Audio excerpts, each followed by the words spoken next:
Good evening and welcome to the 2020 Future of Fashion. My name is Tanuke Iboka, and as someone with a background in fashion marketing and communications, it is such an honor to be here in this space that has been created to celebrate, to inspire, and talk about the importance of sustainable fashion and to congregate the different stakeholders in fashion and find progressive ways that we can all make better conscious decisions in both our consumption and production of fashion.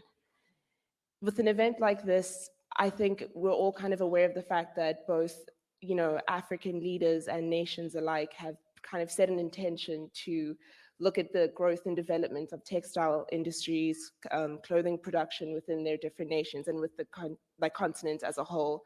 With that comes great opportunity for economic development and economic prosperity for the continent.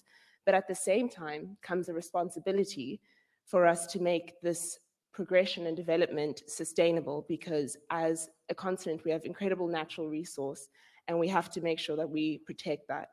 So this space has been created to figure out ways in which we can do so. This couldn't be possible without the important support of our partners. So I would like to take this time to thank the Swedish Institute, the Embassy of Sweden, and TWIG, which is an incredible platform for sustainability and eco-conscious consumption and lifestyle, and also AFRI, the African Fashion Research Institute.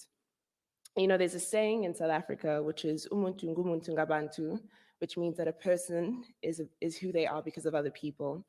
And none can be said more with the following people I need to mention who have put in tremendous support for the future of fashion as a platform. So thank you to the Swedish ambassador, Hakan Juholt, who will be making a presentation later today, Hedda Kraus, and also our Jackie May.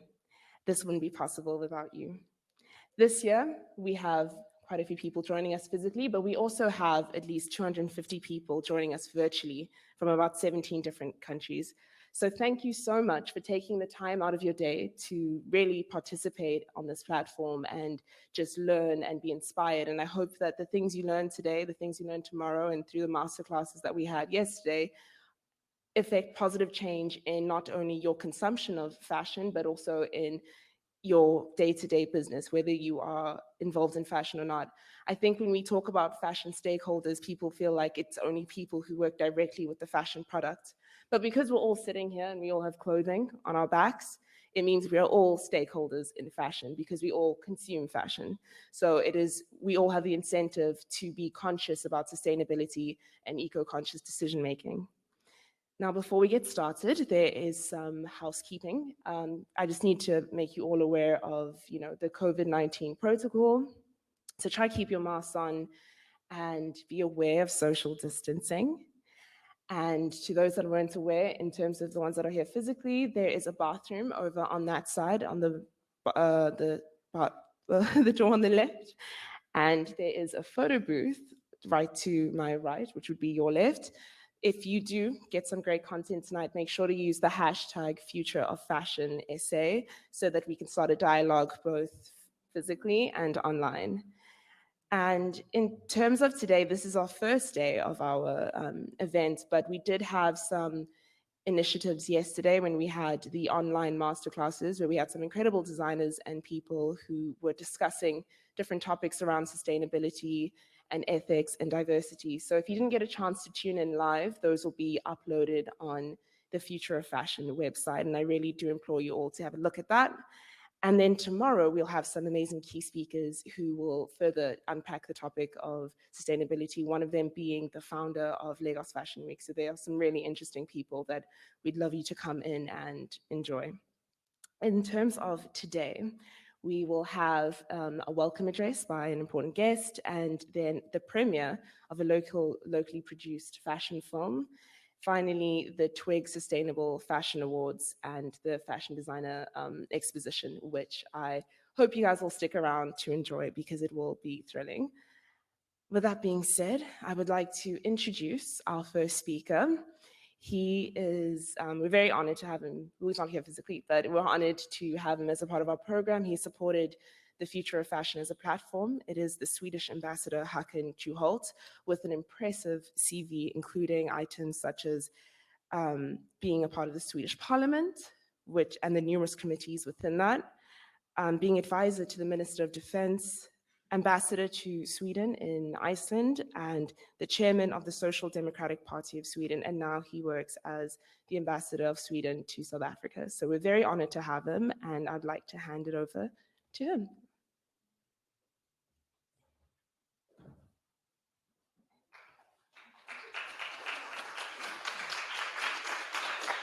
Dear fashion friends, there is only one future, and it's sustainable. That is not an option, it's a scientific fact. Every one of us must be absolutely committed to support everyone who contributes to our common sustainable tomorrow. Only by working together can we create and strengthen good forces for a prosperous, equal, and tolerant world. The textile and the fashion industry are in a desperate need of change towards sustainability. This change requires a wider perspective and new innovations. Lately, the discussion about the impacts of this industry has moved towards carbon footprint, climate change, chemical and energy use, and the increasing overconsumption ending up in huge textile waste figures. Global textile production emits 1.2 billion tons of greenhouse gases every year, more than international flights and maritime shipping combined in the times of not COVID. According to the Environmental Protection Agency, some 12.8 million tons of clothing is sent to landfills every year. Today, it is largely the norm to design products for this throwaway economy, and we must call it a throwaway economy. Economic value is generated by large, underpriced materials. And the dark side of this fast fashion is there for all of us to reflect over.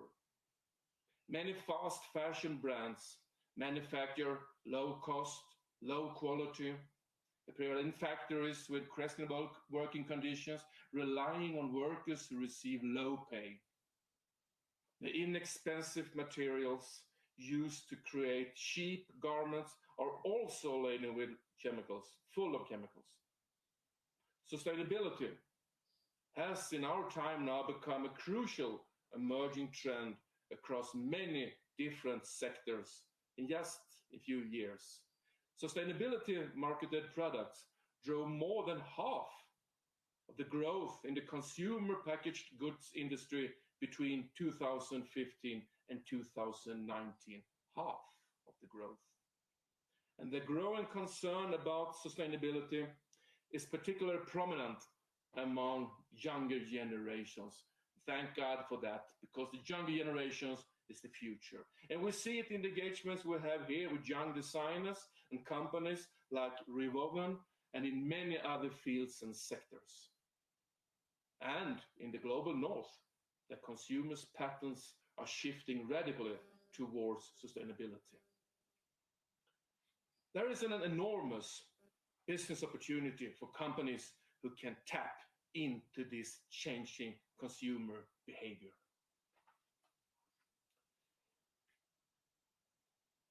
While the aim with the circular economy is to construct a closed loop system in the textile and fashion industry, we must select materials and chemicals that can be recycled.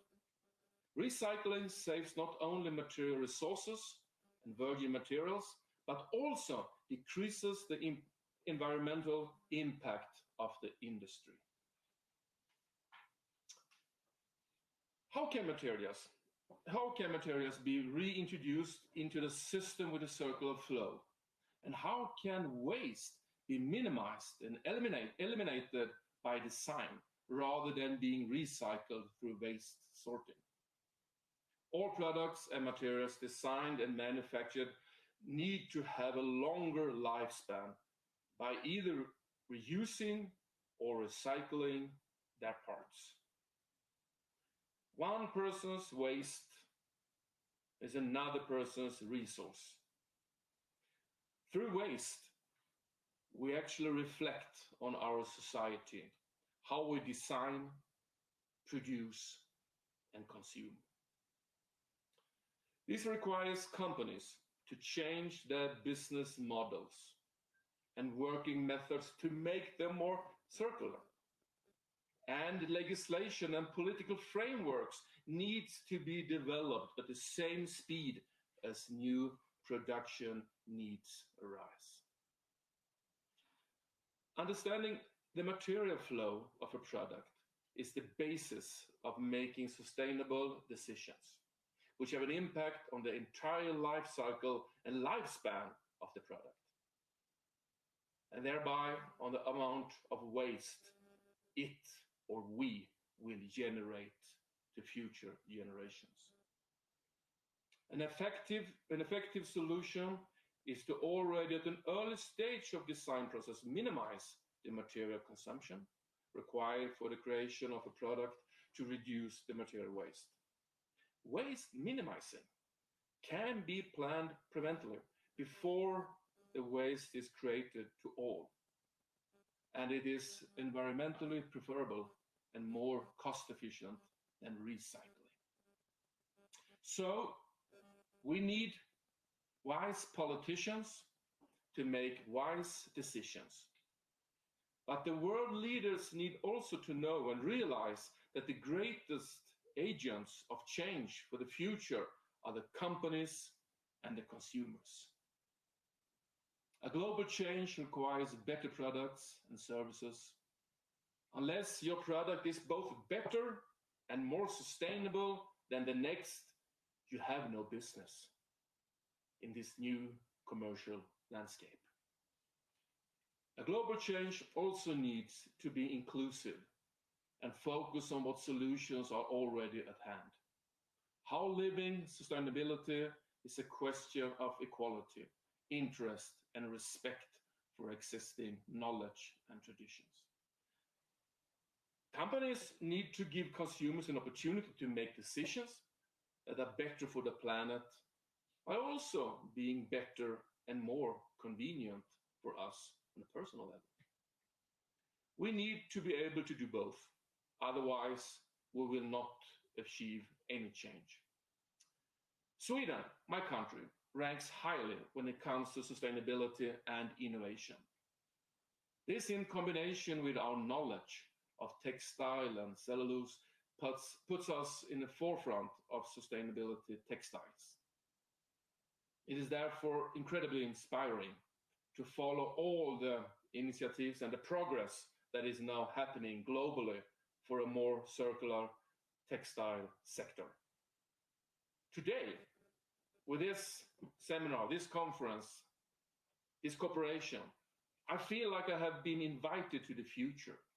Here we are at the second Future of Fashion, a concept created by the startup Revolven and driven founders Yethu and Seppo Mengo, who are bringing together actors across textile and design sectors for a global conversation on circularity and with the perspective of the global South. Future of Fashion in Durban is a place where creativity, innovation, business, and environmental frontrunners can come together to share ideas, action, and network. We are confident that this is a beginning of a recurring work, that this think tank of sorts is also a do tank for our common sustainable future. I'm very proud that we are creating this together with you. I would like to take this opportunity to thank TWYG and the Swedish Institute for great partnerships, and director Simbi Siam and producer Sisifo Upongwana for the powerful film that we are soon about to watch. Indlela, Yethu, our way of being. Thank you.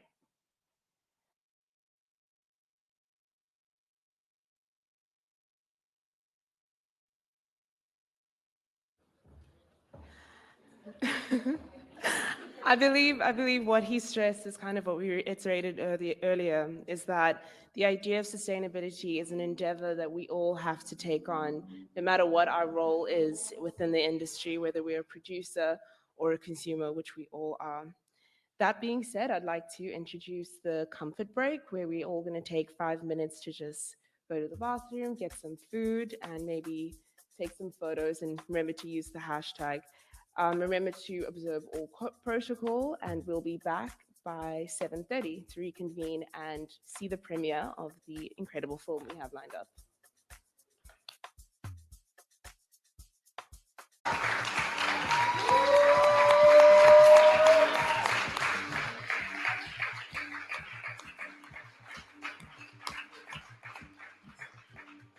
If I can, could I have everyone and anyone who was involved in this film in any capacity to stand up so that we can acknowledge you and congratulate you for this incredible picture? Stand. Stand.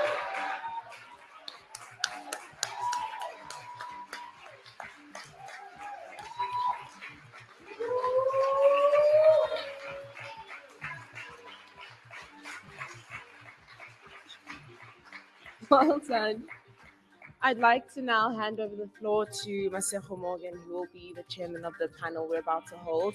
She is a sustainable fashion and lifestyle advocate with a platform that aims to inspire an inclusive approach to sustainable living while focusing on African stories. So, Masego, it's all yours.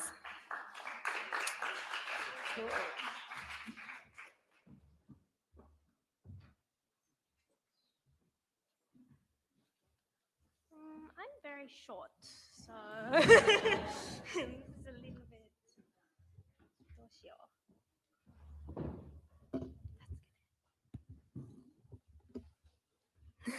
Thank you. Hello. Um, okay. First, I would like to introduce or welcome to the stage Zipo Ntong. Sorry, I'm so sorry. Ntobogwana. She is a South African visual storyteller and social entrepreneur, equipped with an honors degree in African Studies. She is the founder and of a sustainable and proudly South African brand called Shiba Feminine, which revolutionizes the way people who menstruate experience periods. She is also a published storyteller, visual storyteller whose stories float between her lived experience and those of her foremothers. This is because she believes that you are not just you are your parents, your grandparents, and ultimately your ancestors. Zizipo, is passionate about art, sustainability, productive and sexual health, education, fashion, and the advancement of African people. Sorry.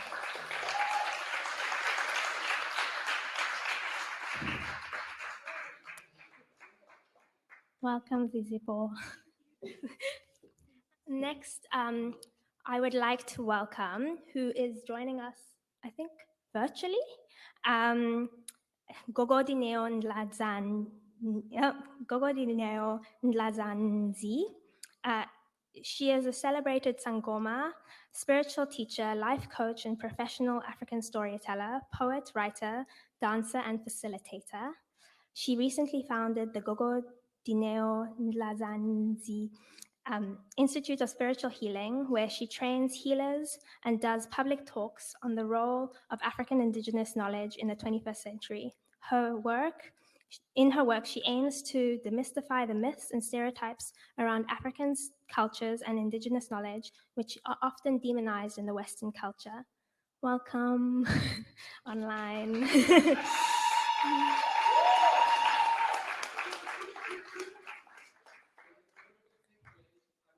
Okay, thanks. And lastly, but not least, I would like to introduce Erica de Geef. Erica is the co-founder of African Fashion Research Institute and the curator at large. She holds a PhD in African Studies from the University of Cape Town. Erica is an independent fashion curator, writer, lecturer, and her work has contributed to the tertiary fashion education and the local fashion industry in many ways. Welcome, Erica.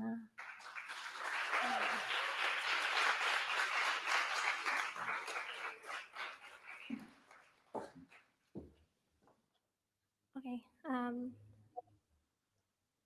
Do I just take this with me? Thank you.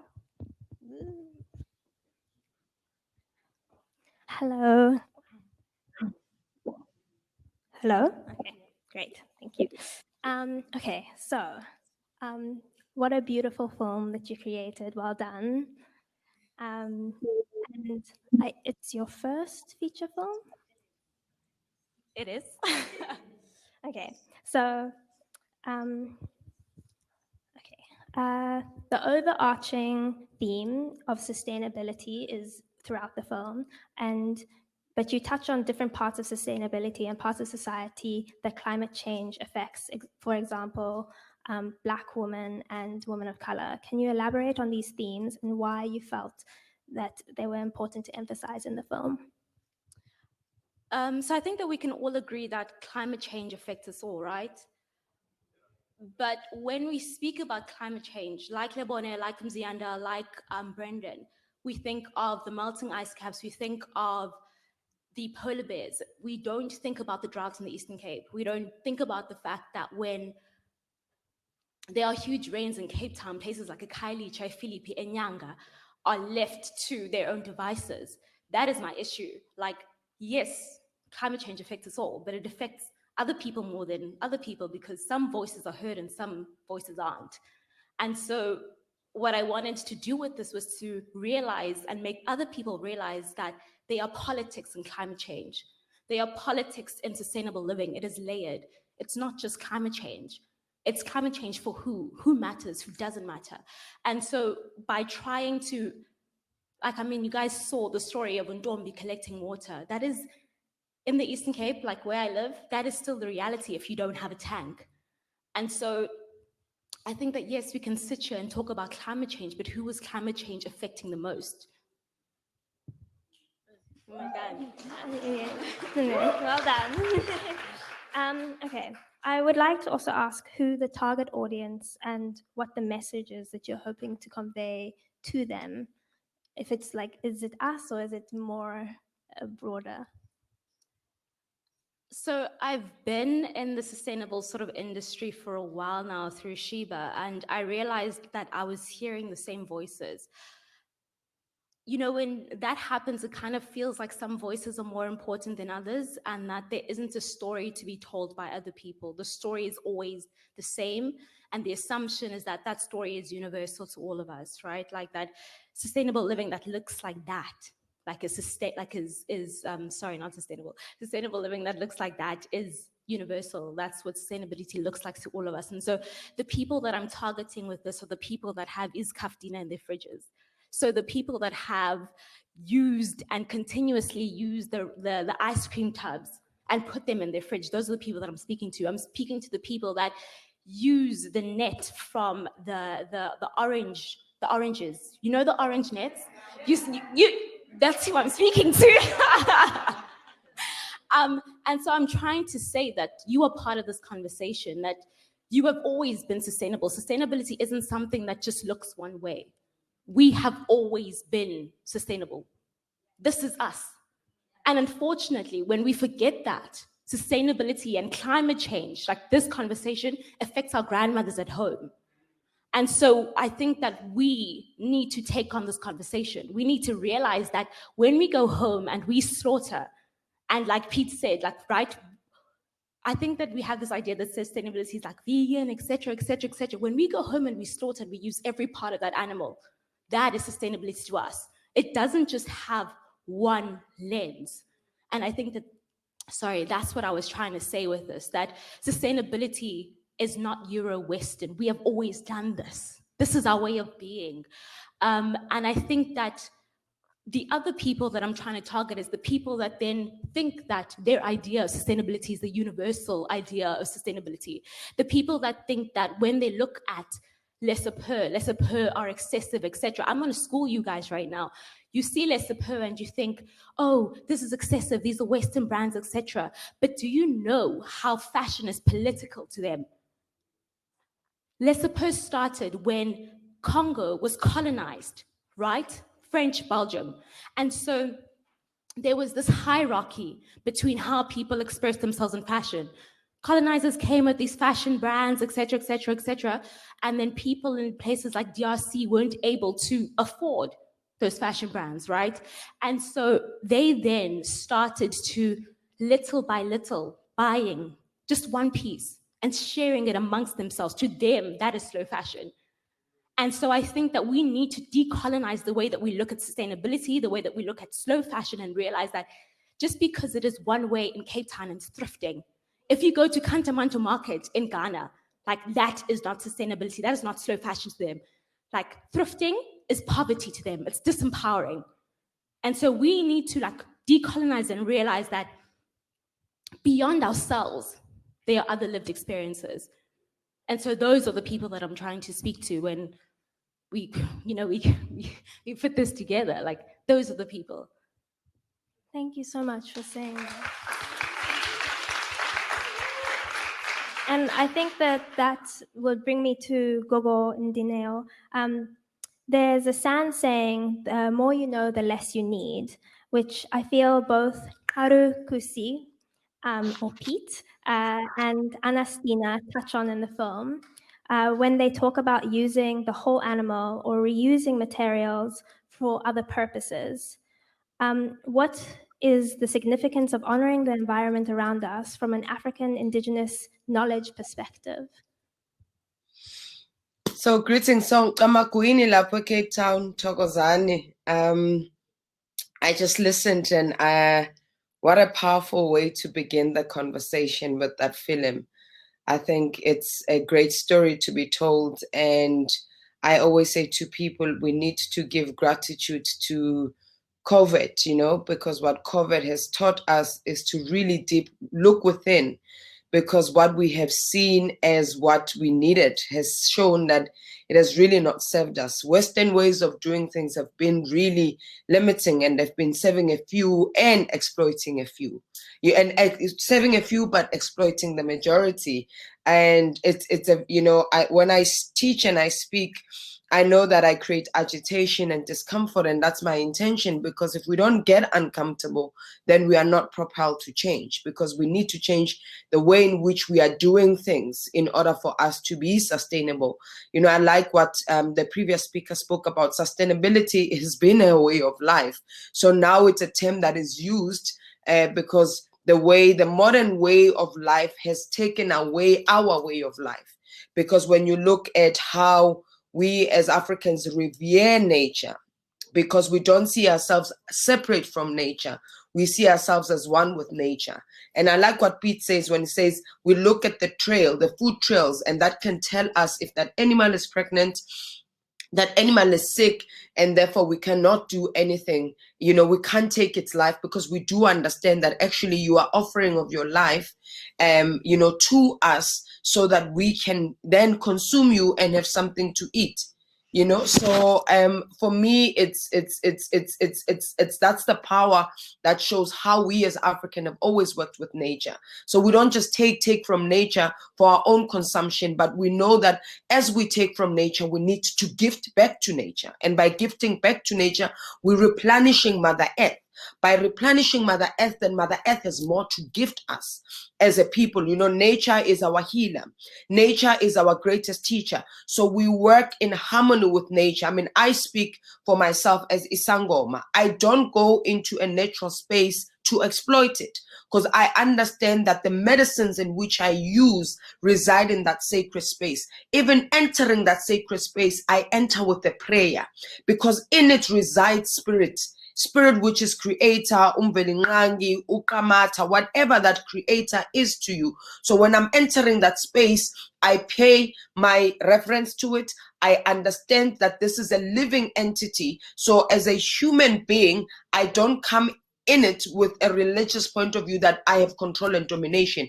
I understand to dominate it is to dominate myself, because nature reflects back at me what I am reflecting back at it. So the importance of respecting nature and working with nature, because there's certain times where we wouldn't have a certain medicines. You know, there's certain medicines, even though they have come and they're ready to be used, but how we harvest them, we need to understand that they're not only giving medicine or food to us, but also to the other living natural species. So biodiversity was very important. So we've always been very cognizant of those things. I grew up in Alexandra Township in the 1980s. This was pre-1994. We grew up with a backyard garden where my grandfather grew his own vegetables. We ate in season. We ate what was available, and we ate everything.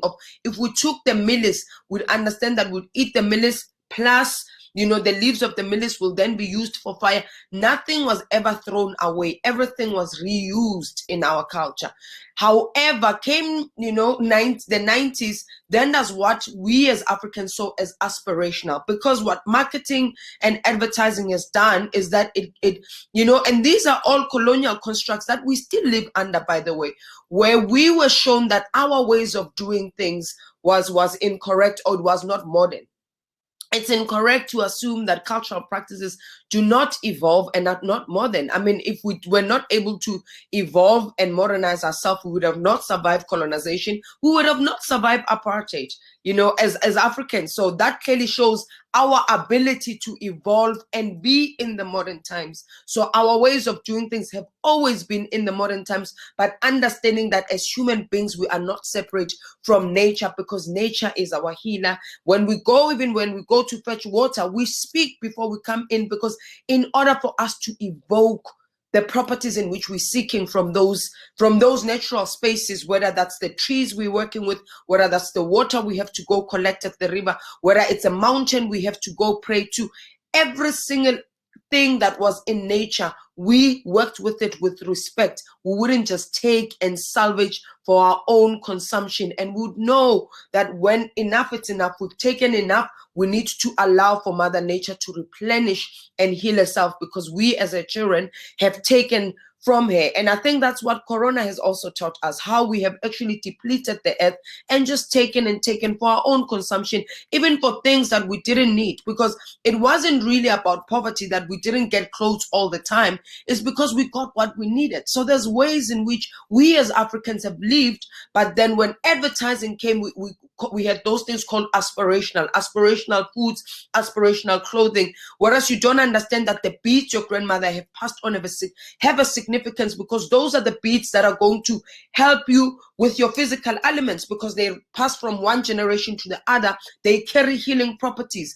But we have been taught, that's why I like the term to decolonize, that our ways of doing things are primitive, our ways of doing things. But when you look at primitive, that's vintage. So the West calls it vintage, but we respect it and we work with it. But when it's African, it's primitive. So those terms and those contracts are what we need to decolonize and break away from.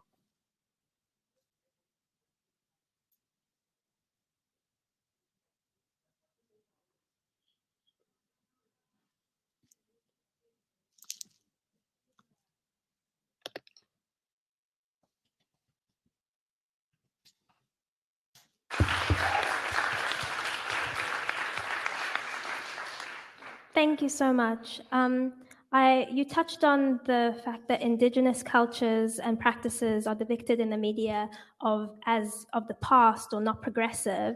Yet in this film, we called to learn from those whose knowledge has stood the test of time. Gogon Dineo, how can we incorporate South African indigenous practices into our everyday lives in a way that's respectful of these cultures and shows appreciation rather than appropriating?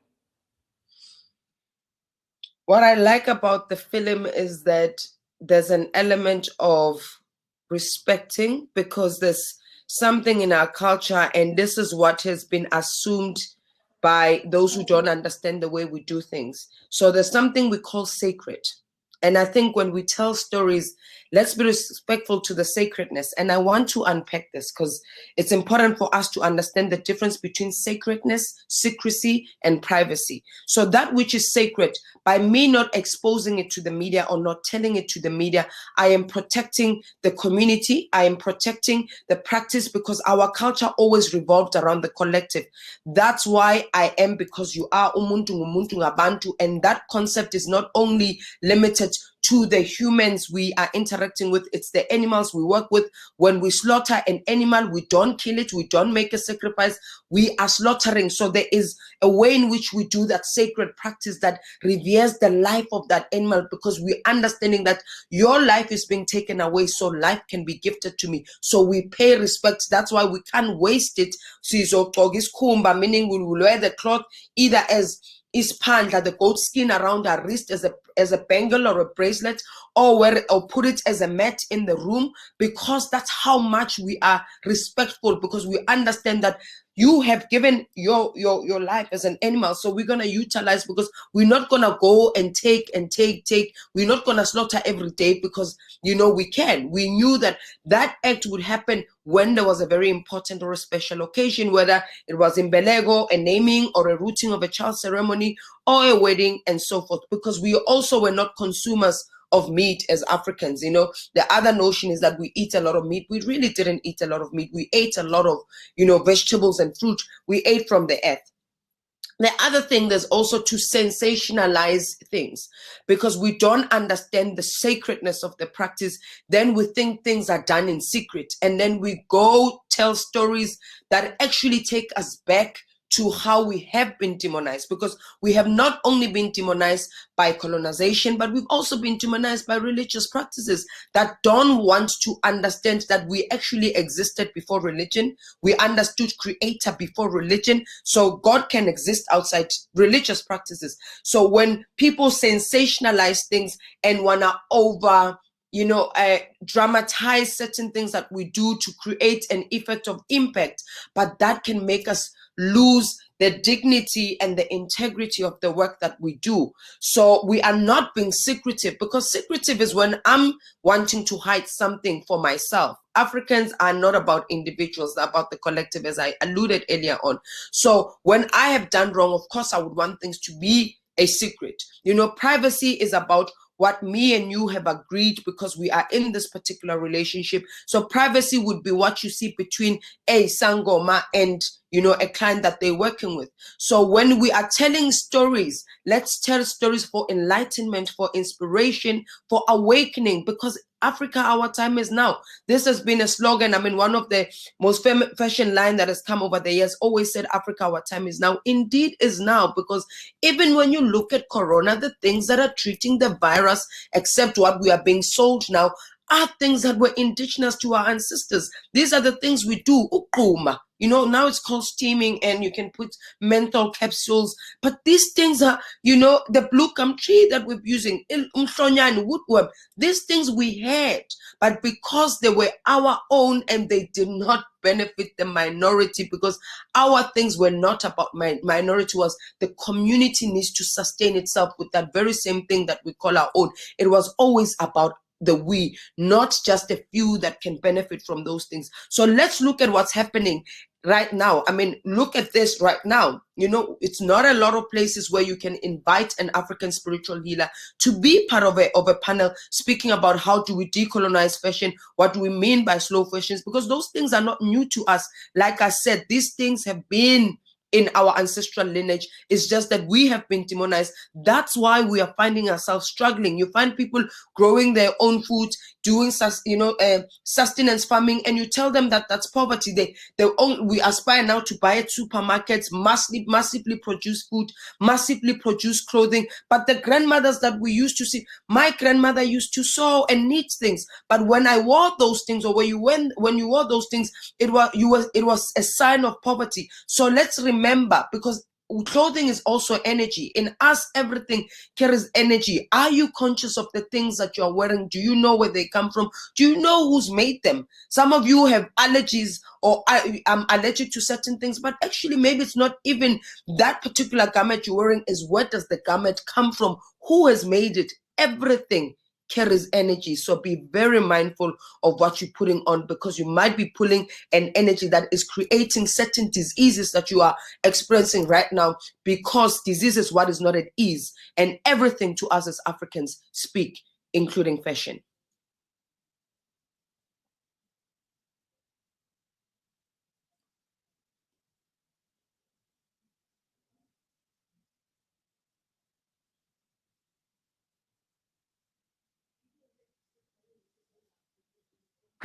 Thank you so much. Okay, Gogo Dineo mentioned how you, Zizipo, in this film have shown African cultures and people in a way that is respectful. And I wanted to know if there was anything that Harukusi taught you, or that you learned from speaking to him, that you would like to share that maybe didn't make the cut of the film because of storytelling, but is also you're allowed to share it. I think that it did make the cut of the film, but I just want to kind of speak about it like a little bit more. Akusi spoke about how, you know, when he like hunts, right? He hunts one and he eats for long. Yeah. And he gives thanks. To me, that kind of just took me back to like home. You don't just slaughter for Jay. Like Ugogo was saying, we don't eat meat always. When we eat meat when we're giving thanks, it's celebration, etc. And we use every part of it. And I think it just made me realize that there is definitely a connection between ourselves and a higher being, even before Christianity, even before colonization came. We always knew that when we were doing things, there was other life to be considered. And so I think that, like, yes, abantu, right? Like, so I am who I am because of other people, but I'm also who I am because of other things, other energies, other plants. You know what I mean? Like, a life is a life. And so when we give thanks, like, it kind of just took me home. Like, I just realized that, like, there is knowledge that we've just been missing because we think knowledge means like academic journals. There's knowledge that we've been missing because we think knowledge means being in university and studying. Like, when Unolubaba, like Khani, was speaking, that was her sharing knowledge. And that is legitimate knowledge. Like, we need to really go back and realize that water is sacred. When a life is lost in order for us to gain energy, that is sacred. And yeah, Akusi was like an absolutely phenomenal person to be with, to experience. And so I think the things that you may not see are just like his energies, how much he had to give to the earth. So yeah. Thank you for sharing. Okay, and Gogo Ndineo, I would like to speak to you on this one. So Anastina, who is Sami, was included in the film, and we are reminded through this that climate change really does affect the livelihoods of all Indigenous people around the world. She talks about the Sami wear and the importance of different iconography. And you had mentioned earlier about clothing. I was wondering, can you share the importance of certain iconography, color, or material choices when it comes to your own culture or possibly other Indigenous South African cultures, cultural wear? Well, behind me, you could see there's a cloth there. And I say that because we used to go hunting, and then would take the leopard cloth as a symbol of when, and these clothes are not just for everyone. Everything that we wore as Africans, or that we did, represented something. So we would know that somebody who's wearing a cloth like this is somebody who is gifted, who has a calling to be some type of African spiritual healer. And mostly Izangoma would be wearing those things because it's a symbol. It's not the ancestors. It's not the gift. but these things are symbolic. They represent, you know, they are symbols of particular things, which also tells us we've moved from skins to cloths. I want to also speak about how we have been affected by climate change, because we're getting a lot of cheap beads, you know, cheap cloths, you know, from China.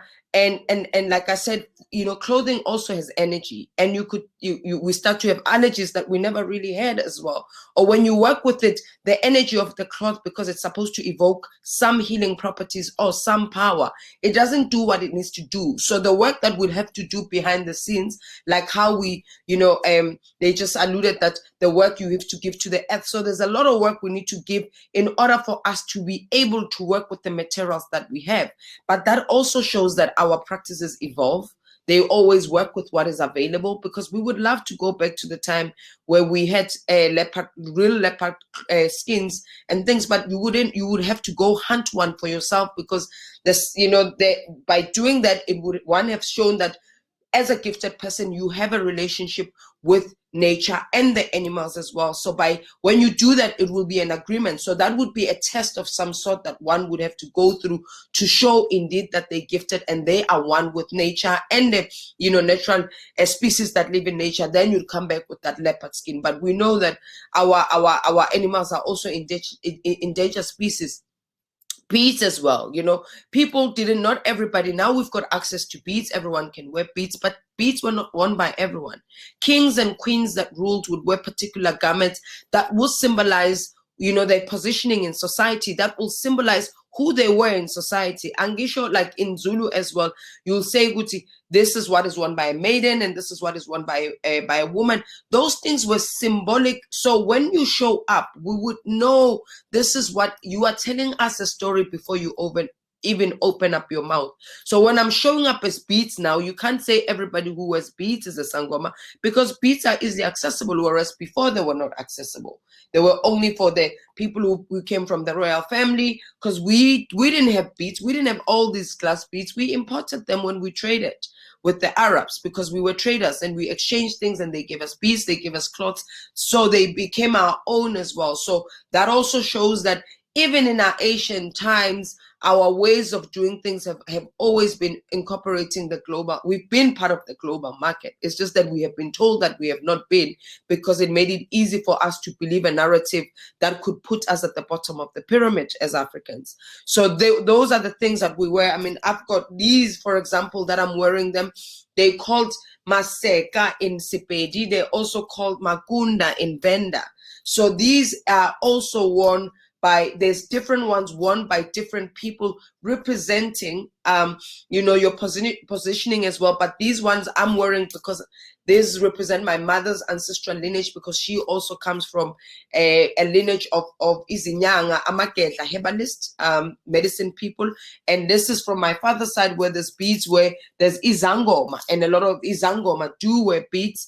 And the cloth that I was pointing, I'm not going to say a lot, because that's what I said. I'm educating, I'm teaching, but I need to be careful, because I don't know who's sitting in your audience who might be experiencing certain things that by me oversharing and telling everything, I am jeopardizing a journey they might need to take. I am jeopardizing their own expression that needs to occur. So we teach and we share, but we don't go into detail, because these things are sacred. They're not secretive, you know, they're sacred, because by telling, then we are jeopardizing things. So there's a lot of things. There's beads, there's cloths, there's even how you dress up, that one can be shown that you are at the early stages of your training, but uitwasa, meaning the one who is going through initiation. The ones that you wear when you have completed your process, that shows as one who has actually graduated. And there's also ones that people wear when they are initiators of other initiates or who train sangomas. So you, as your positioning shifts in our world and our practice, what you wear and how you dress up. So like I've got lipstick on, but some people don't, you know, they work with those who don't want lipstick on. But I would have not been able to wear lipstick and be accessorized like this if I was still an initiate. So somebody who bumps into me into the street, how I dress, if you've been through that, you'll know that this person is in training, and that what they are showing up as in their clothing is a representation of that. So yeah.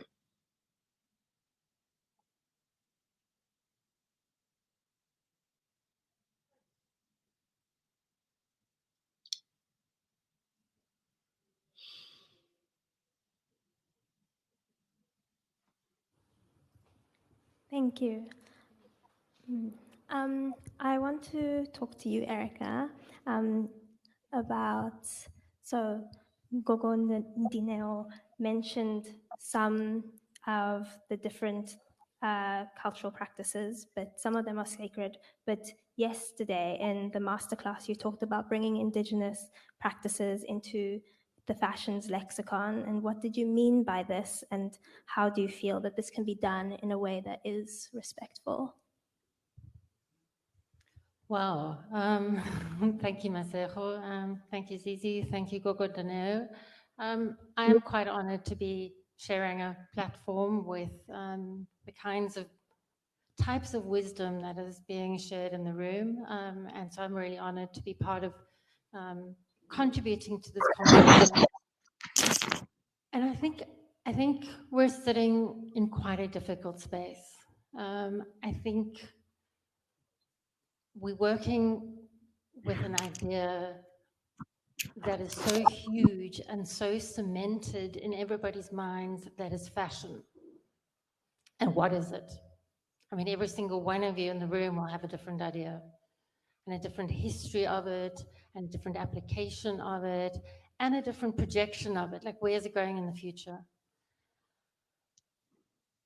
And it's contemporary and it's today. And we're reminded, I mean, I'm sitting here in this room and I'm looking at those bales. Those bales were trees. We need to honor those trees. Those benches were trees. We need to honor those benches. You know, this is where we're sitting today. You know, we are where we are. We do use things. We operate in the world. We communicate with each other in a contemporary way. And we're reminded in this film, and I think what perhaps is the most striking of this film is its way in which it's not something from a museum. It could be in a museum because that's how it's been framed. It's happening right now. Pete lives right now, and villages and the Sami traditions live right now. They're living parallel to our fashion system, to our worlds.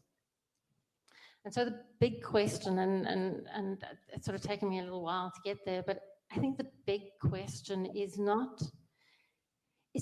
we've got to avoid this binary. We've got to avoid the binary of the beautiful past, the beautiful lost past, or the beautiful other knowledges, and us today.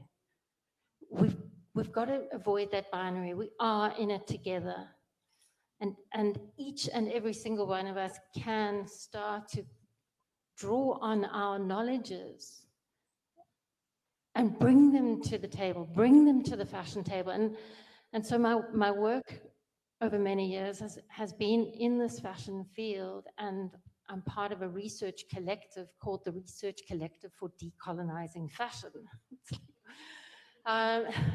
And we struggled with that term, really. But like, how do you decolonize fashion? How do you bring more voices into the fashion game or into the fashion system? And the biggest damage that this term fashion has done is it's excluded. It's excluded all those knowledges. It's excluded the language of Gogo Teneo. It's excluded those knowings of stages of life, or knowings of origin, or who made my clothes even. It's pushed all of that far away. So to decolonize fashion is to start to welcome more voices into the space, and it's each of our responsibilities to start to add those voices. And the big problem with the fast fashion system today is there's a real awareness that the way in which the fast fashion system has turned out to be is destructive. It's destroying the earth. It's destroying people's lives. It's wasteful. It's wrong. And we're not the only ones thinking that. I know there's big the governments that are thinking that this is wrong. This monster has become like a dreadful monster. And we're starting to get the fashion industry, business of fashion, educational institutions, policy drivers, we're starting to get them to listen to other ways of making, other ways of being, other ways of treating materials, other ways of understanding clothing functions in the world. So it's to take this moment, and I'd almost say that the pandemic has allowed for different kinds of listening and these kinds of indigenous practices, and whether it's, you know, indigo dyeing in West Africa or bark cloth in Uganda, these kinds of knowledges that have been pushed to the side are starting to kind of surface as important knowledges, as maybe different kinds of answers. I recently sort of had the luxury of a conversation with Lecanio about his processes of felting and the kinds of knowledges that come with traditions that have been ousted out of our fast fashion system. So we need to welcome in, and we're in the process of welcoming in different kinds of practices, different kinds of respect, different kinds of knowledge. So it's a very long answer, I'm sorry, to a very good question. Thank you. Thank you. You mentioned that, so decolonizing fashion, and you broached this question, or you have this, that you're sort of researching into how to decolonize fashion. And so I want to know if you think that the creation or materialization of sustainable fashion as a concept, if you feel that it could be, if we could create sustainable fashion, if sustainability, when it's actually sustainable, is decolonized, and currently the systems that our world runs on are colonial systems, do you feel that we can create like sustainable fashion? But also, how do you feel that we can propose, like, can you propose a redefinition of fashion possibly? So that was a long way to get to my question. If it's not sustainable, it's not fashion.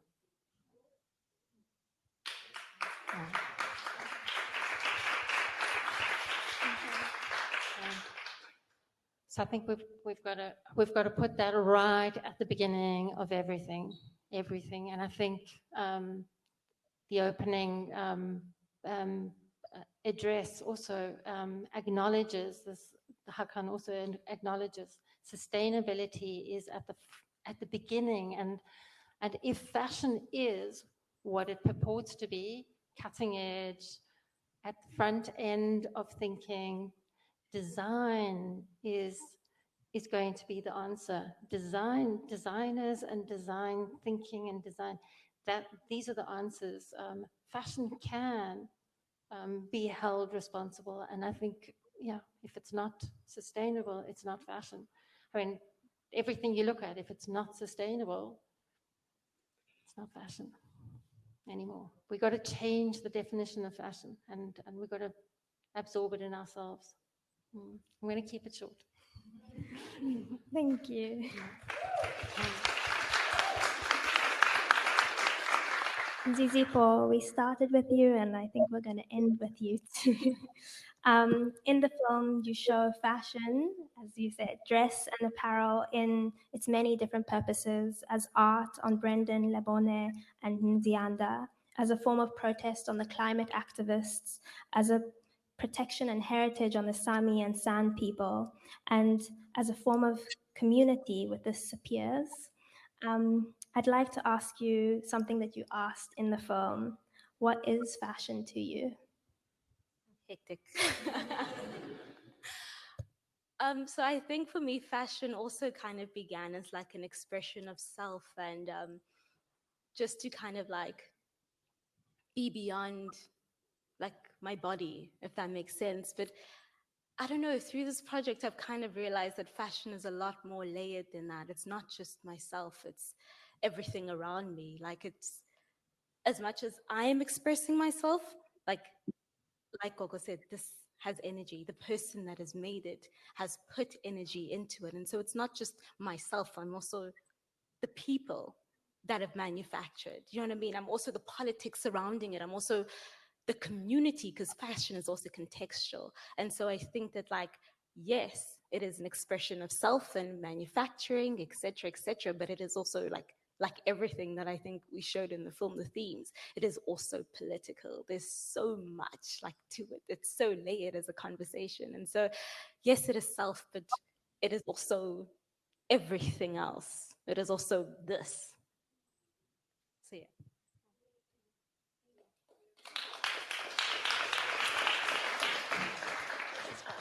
Thank you. Thank you so much. And thank you, both of you, and Gogo Danielle, for everything. Thank you so much.